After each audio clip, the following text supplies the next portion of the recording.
Welcome to the Common Cool podcast, where we discuss the power of addiction, the art of suffering, and the joy of freedom. Hello, my name is Miguel, and I am an addict.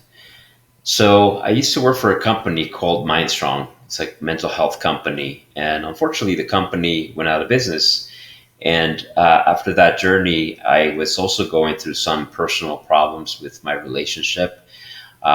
Very, very taxing moments in my life where it felt like everything was crumbling, everything was falling apart.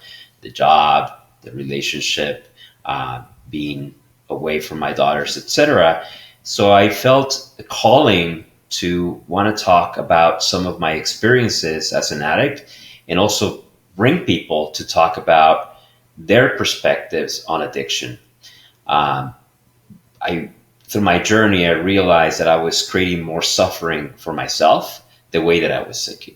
And in that journey, one day I went to LinkedIn and thinking, I really want to put a message out there around addiction, but I need a partner in crime to do this. And Jeff's name popped up, like just serendipity, just his name popped up on LinkedIn. He posted something. I'm like, oh yeah, Jeff. We used to work together at MindStrong. He was a therapist at MindStrong, and he worked on the clinical side. I worked on the technology side. And I didn't really realize this when we were working together, but I saw on LinkedIn that he's an addiction therapist.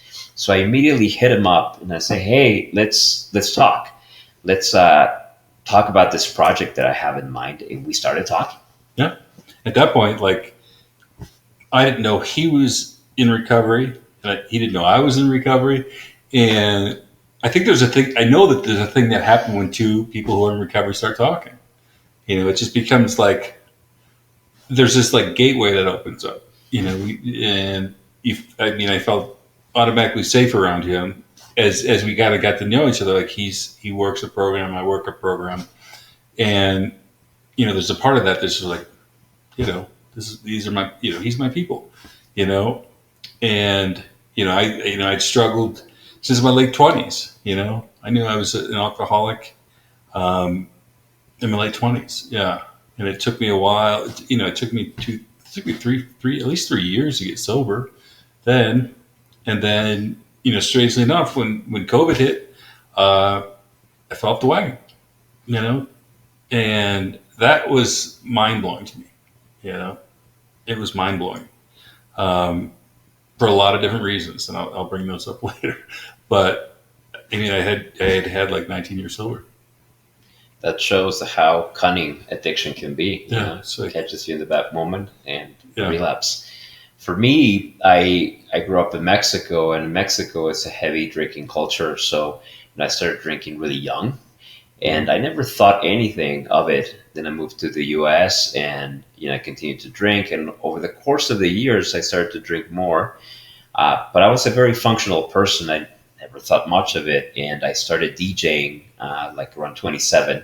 So I always had a tech job, but I had my DJ gigs at night, and in that scene, you get exposed to a lot of club drugs, and it was easy access. So I tried a few different things, and again, I didn't think much of it, but slowly but steady, it started to become a problem. It started to get in the way of life in multiple ways. I was a very functional addict. I never lost a job. I never got arrested. I never got a DUI.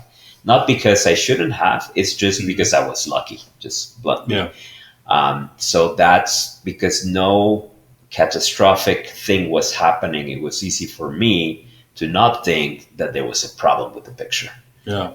And one thing through spending time with Miguel, I realized he was more of a functional addict, and I was definitely a binger. I would go dark side for, 4 or 5 days, just hold up, in my apartment or, wherever, and just drink and drink and drink, miss work, and then I would come out there and be sober for a little while, so there's that. And there's just differences. I was purely alcohol for the most. I do other things if they're available, but I never sought them. Yeah, and it's really important for us to say these things because you can see how there's different kinds of addicts. Yeah. Right. And not because we're different. It means that we're completely different, right? Yeah, no, I don't. I don't see you as different. We're both addicts. We consume drugs and alcohol in a little different way, but it's still the same pain. Exactly. It's still the same pain. And I say that because, again, for me, for many years, it was easy to think that I was not an addict because, again, I was functional. Yeah. But sometimes that's a little more dangerous because you could be blind for many, many years until things explode. For me, surprisingly enough, what really took me out was Adderall. Like out of all the party drugs that I tried and the heavy amounts of alcohol that I took, what really, really took me out was Adderall, and I became highly addicted to Adderall and honestly pornography as well. Yeah. And both of those things hurt my marriage very, very, very strongly, and to the point where the marriage broke. Yeah, yeah, and I've had relationship issues for sure, through the process, and I think a lot of addicts even while they're using have relationship issues, but even when they get sober, they change the dynamics of the relationship. So I think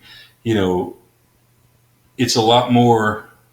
My recovery, I know your recovery has been a lot more than just like putting it down.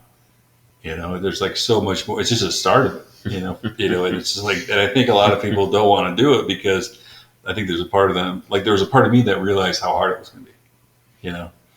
Yeah, for me, so I basically got to the point where the marriage was falling apart. And like I said earlier, the job was falling apart. Luckily, we were able to save the company and sell that company. So things turned around. But at that moment, the job was falling apart. Because of that, money was falling apart. So everything was just falling apart. So it forced me to think, you know what, I think you need a better way to live. You need to have a better life, you're going to have to become a different person. So that led me to 12-step fellowships. And that's where I found, honestly, a program that has showed me a completely different way to live. Yep. Yeah.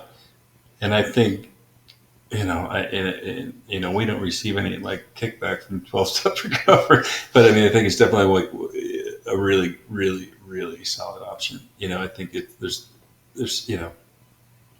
yeah. But I mean, some people look at different ways, and some people like put different things in there, and I think there's a lot of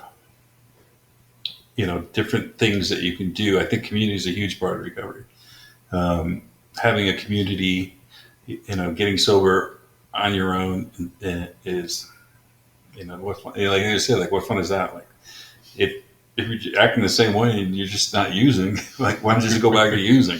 Because it's like you're not working to become like a better person. The idea of like I was drinking because I didn't like myself, and I didn't like the way my life was going. And so if I would just put down alcohol, it's like, at what point do I still not like? I still wasn't like myself. I still wasn't like where my life was going. It was just like closer to my face. Mm-hmm. Yeah, and like I was saying earlier, right? So suffering got me to the 12-step fellowships, and what I found is that I would drink or use because I didn't want to suffer. I didn't want to feel pain. And I was feeling pain for many different reasons: childhood trauma, regular life frustrations, so there was pain. And what I've learned now is that pain is just part of life. And, as much as I was trying to escape pain, now I'm learning that there's this thing called the art of suffering, where you learn that suffering is literally just part of life. And when you learn how to suffer, you suffer a little bit less because now it's not a big deal. Yeah. And just, changing the way that I look at things, the way that I, approach, it's just like everything's different, now it's just a cleaner way to live, but, like we said earlier, like you can fall back into like those patterns, and I do, like we do, like I'm not perfect, and, so it's always, making room for that, but like having, being okay with laughing about it a little bit. Yeah, exactly. Just realizing that it's not about perfection. Nobody lives a perfect program. That does not exist because we're humans. So we're imperfect. It's not going to be perfect. But what we're trying to do on a day-to-day basis is figuring out what is the best version of myself that I can be today. Yeah. Not even get ahead and to think about tomorrow or next year. Like, what is the best version of myself that I can be today, just for today? Yep, and that's a good lead into, like, figuring it out. Like, I feel like I've figured out a lot of things, but there's still so much more to learn. And I think that was like this, jump up for us. Like, let's get in and let's offer some things that we've already learned, but also like dig in and, bring in, scientists, neurologists, all these, different people who can explain it from like the inside out, because, I don't know from your experience, but my experience, like a lot of these worlds collide, like neurology and spirituality. Yeah, they do. And, I think that, like Jeff said, sometimes we think that, oh, I've learned so much. Yeah. And that's a dangerous place to be in. We think, oh, I know how to do this. Like, I figure things out. And then you realize, actually, no. Actually, the more I learn, the more I realize that I have yet to learn so much more. So yeah, we want to learn through this process as well. We're still in the learning stages, and beyond scientists and psychologists and other therapists and psychiatrists, people coming at it from the spiritual perspective, like meditation, or even certain spiritual practices. We want to hear their perspectives. So that's what the podcast is going to be about, us bringing people in to talk about addiction from all these different perspectives, and not focus on one addiction, like show that addiction is diverse. Yeah. For some people it's alcohol, for some people it's drugs, for some people it's pornography, for some people it's relationships, for some people it's work. Yeah. Like beyond alcohol and drugs that I talked about, work has been something that I've struggled with since I was very young. Yep. So anyway, we hope that we can show different perspectives, but then more importantly, have these people that come talk, cover some tools that we all can take with us and put in practice to live a better life, a better program. When I say a program, I mean our lives. Yeah. And there's so much, like anybody's story, there's so much more to it. And throughout this program, like, we'll be wide open to talk about our experiences and our feelings and our, what we've learned about ourselves or what we just don't know, and it's, I think the one great thing about working with Miguel is like, it like when we talk about something like that, like we're open to like really talking to anybody, and seeing what their perspective is and hearing them and like contemplating it, not like, shutting it down, because I don't know. I think there's just like lots of different ways to recover. And, I feel like I'm at a place in my life where I'm excited about hearing different people's perspectives and philosophies and like options. Yeah. That's been a huge part of my recovery, to just open my mind, be more open to ideas. I used to be so stubborn. I used to think like life is like this and this is how it is. And I never realized that thinking had me very, very stuck. So I'm just trying to hear people out, and before I put judgment, try to hear what they have to say. I may not agree with absolutely everything, but I can take a few things, as takeaways and apply them in my personal life. Yeah. Yeah. I mean, I think, bringing up our personal life, our professional lives, a big way that I used to think was very much up here, so much so when it came to my addiction, like Miguel said, like I'm an addiction specialist. As career-wise, I've gone through a lot of different phases, and one of the last phases before I jumped back into private practice again was, running, clinical director of 2 different rehabs, for I think it was about an 8-year stretch, and I had it all up here. I could tell you anything, and I really prided myself on that, but. I think one of the things that, 2 things that led me to, kind of fall off the wagon was, I think the first, I forgot what the first thing is, but I think I stopped going to meetings, I stopped going to meetings, and I made my significant other, my higher power, and I was getting a lot of ego from my work because I'd moved up and had this, I guess you call it power. I Hmm. mean, it was, but it wasn't enough to support me. Um, and the second thing is just like all I can have all the information up here, but it doesn't matter. Like I can tell you, exactly what's going on, having this experience, but it's here. Like it's in here that I never really felt it, especially for those years I was away from the program, away from other people, sharing my stuff and hearing stuff and continuing to work on myself. Yeah, and for me, so professionally, I'm a technologist, and I've been a technologist since very little. I learned how to program a computer when I was 7 years old, so it was always part of my life. Mm-hmm. So I carried that pride that I knew how to do that. And computer programming is all about logic and algorithms and stuff like that. So it requires a lot of thoughts. The issue is that I kind of got stuck there. I got stuck in the thought. I thought that living life was thinking, and I think that phrase from Descartes says, I think, therefore I am. It can be very limiting if you think that way. So now I've opened my mind to something beyond that, right? And I've realized that living life is being in the present moment, like literally being in it. Whether it's good or bad, whether you're liking it or not liking it, being in it and letting yourself be in it is very, very powerful. So in my career as a technologist, I started as a programmer, then I became a technology leader. I was CTO of a couple of companies. And as I progressed, I think the ego grew. Mm-hmm. And, the whole thinking got reinforced. Like, oh, well, if I've continued to live this way, then it's the way to go because I'm going up in my career. The problem was that I applied the same strategies to everything in my life. Mm-hmm. And it doesn't work. It didn't work with my relationships. It didn't work with my friendships. This idea of obsession about work and push, Mm-hmm. like white knuckling, as people say, like that did not work at all. And, now I do it very differently. Now I see my work as a place where I can be of service. Mm-hmm. I kind of have that attitude, and it's liberating.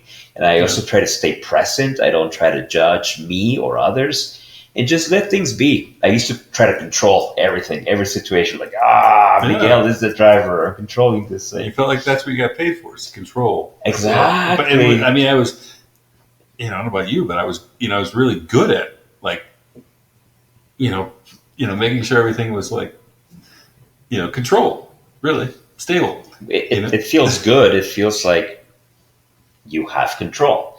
So it feels like you have the agency that you need to be a human being. But later, what I've learned at a personal level is that you have agency as a human being. You have free will, but it's also limited to what extent you have the free will and when you can use it. Mm-hmm. Because life happens outside of you. Life happens, and you have no control over that. You have control over how you react to what's happening, but that's really about it. Like moment over moment in the present moment, whatever's happening, you have the free will to figure out how you're going to react to that moment. Yeah. And that's about all the free will we have. But when it sounds limiting, but when you really get it, it feels liberating. And all of a sudden you find joy. You find joy in the freedom that gives you. Yeah. Yeah. I think it's important to have a sense of, control for sure. But it's like, being able, because part of, our jobs at Mindstrong were like to manage and control things. And a lot of times these days, it's like, there's a lot of focus on numbers and direct outcomes and KPIs and all these different things where you're being looked at very much for your ability to control, but with me, like I couldn't shut it off. Mm-hmm. I could shut it off. It's across, every aspect of my life. I felt like, just like that idea, like I got to keep it. Then the anxiety comes in, and then being feared, Yeah, and for me, it's like, but because of the nature of my job, I do have to still pay attention to those KPIs, to those objectives that we're trying to meet. What I've learned is that I don't need to obsess about them. I can be very focused on them, but not obsessed to the point where I'm only thinking about them. Yeah. I think there's a time and a place. There can be the time where I say, I'm going to allocate this moment to strategize. And now I'm going to think about the future. That's it. So I'm thinking about the future. But once I'm done strategizing, I write things down. Okay, shut it down. Yeah. Go back to the present moment and live your life. Yep. Yep. Go back to things you enjoy. And that's, that leaves that area to identify things you enjoy. Right, when you start enjoying things, and that brings us, that idea of joy, freedom, like the idea of like suffering, and be able to have a relationship with suffering, and then, being able to kind of embrace your freedom, and realize that, and for me, it became around like prioritizing my life, and I'd heard it, I'd said it a number of times, the idea like you have to put recovery first. And it's, a lot of people think, well, I have to talk about my, drug and alcohol abuse all the time. It's like, no, it really, you go to meetings sometimes that have been going on forever, and you're around the same guys. And like, I don't remember the last time we talked about booze. I don't remember the last time we talked about drugs. I mean, we talk about life. Yes. Yeah, and I think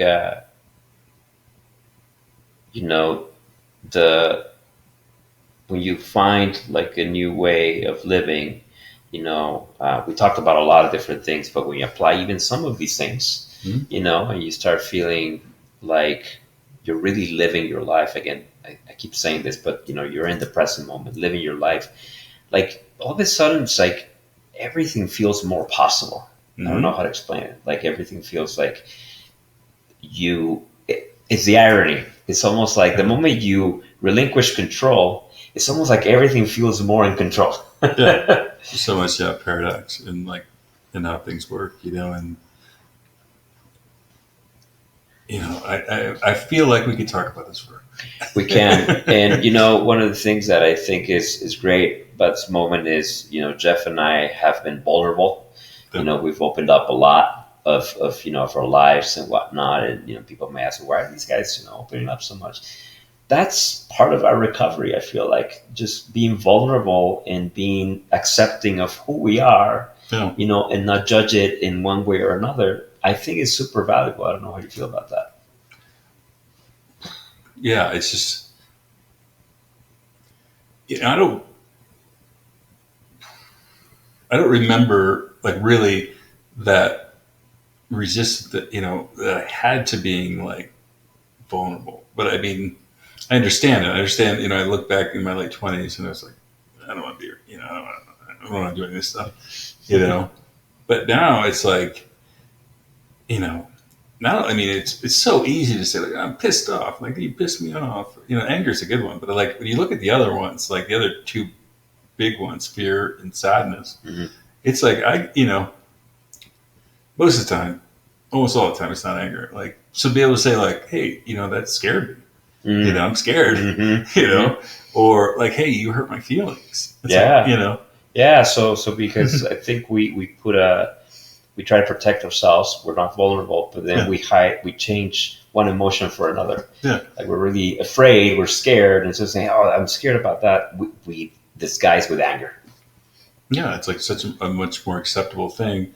That's so true. And now not because we're common. It's like I run things through fear. I run things through anger. I mean, not anger, sadness first. It's like I'm not angry with you. I'm just like.